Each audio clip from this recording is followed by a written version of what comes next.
I want to talk about your focus on college students. Mhm. The topics that you share is from college stress to success. So Yes. let's start with this idea. Why do you find that many college students are not ready to succeed in higher education? Uh, I like to simplify a lot of things, and the way I feel like I can simplify this is I came across this like simple equation that shows success is passion plus consistency equals success. So, uh, with passion, I feel like that's one of the strongest kind of problems I see with current students because when I was going through school, I asked someone like, "Hey, why are you in college?" And they're like, "Oh, that's just the next step. Like it's high school, then college. It's just the next step." Or they're like, "I don't know. My mom wanted me to," or something like along those lines. So they have no like kind of meaning or why behind their why they're going to school. So when things start to get difficult, things start to get tough, and there's a big step up from that high school to college, there's nothing fueling that fire to kind of drive them to success. And also the second part is that consistency.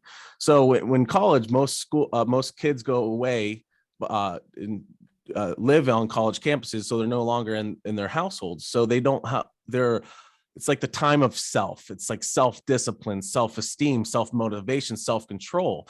So if you don't have a good routine or effective habits in place or that you can control yourself, it's you're going to put yourself at a disadvantage. So it's that kind of combination of that meaning, that passion, and that consistency with that habits in your routine of kind of gives you that success in academics. Do you think a lot of students in potentially lacking passion, and what you're saying is, unfortunately, we see this, parents, Mhm. a lot of the drive in high school students may be coming from the parents Yes, pushing. right. It's Definitely, yes. external, not Right. internal. Yeah, And exactly. then the dilemma, right, might be that when students get to college, and like you say, like, think about, we all know how independent we get to be, right? That's why everyone wants to go to college, right? Exactly. But Yeah. there's a responsibility. And I think what you're suggesting is that if that student has not developed that kind of internal motivation or passion, they may fail very quickly or fail very miserably at a great cost, right? Yes, exactly. Yes. Literal cost. Yeah. So what do you think are some of the kind of the limiting beliefs or misconceptions that might be holding students back from this kind of success in college?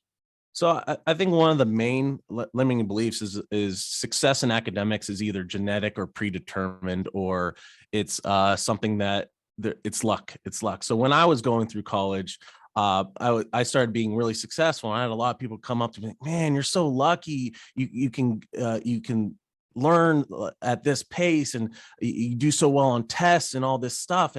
And myself, I personally wasn't great in middle school or I was going to ask yeah. you, and I didn't want to make you have to reveal something personal. No, that's fine. But I'm So, going to like, say, were you, it sounds like what you're going to suggest is that you might not have been the most successful student in Oh. junior high or high school. Would that be fair? yeah, so I really started picking up pace, and probably my junior year of high school is when I started like really starting to get more confidence and kind of figuring out how I could study better and kind of learn better. And a lot of it's who I surrounded myself in high school. I had some really good friends, really smart people, uh, but like my family, my dad wasn't an A student. My mom dropped out of college. My brothers both were BC students, so I obviously didn't have the genetics. I didn't have a great middle school. I started getting better in high school, but um, really, it's who I surrounded myself with, the kind of ways I can figure out better, learn, and my end goal, my willpower. Like I said before, and like the best thing about it, all that stuff is can be teachable, can be learned.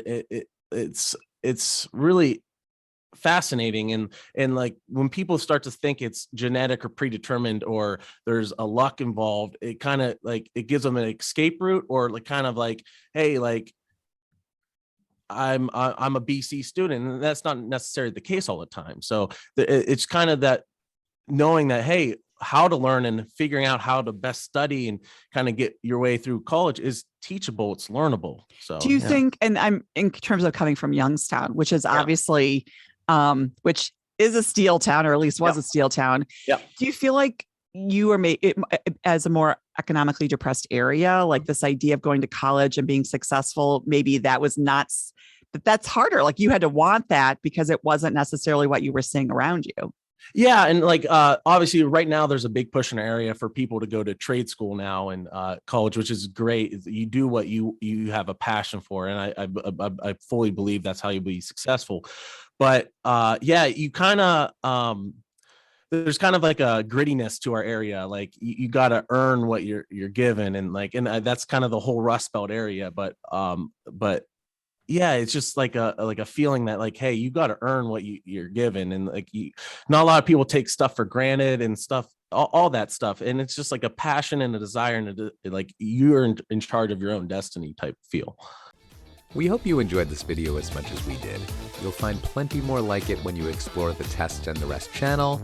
Be sure to comment, share, and subscribe for a constant stream of insights into learning, education, testing, and admissions. For full podcasts and amazing resources, find us at testsandtherest.com.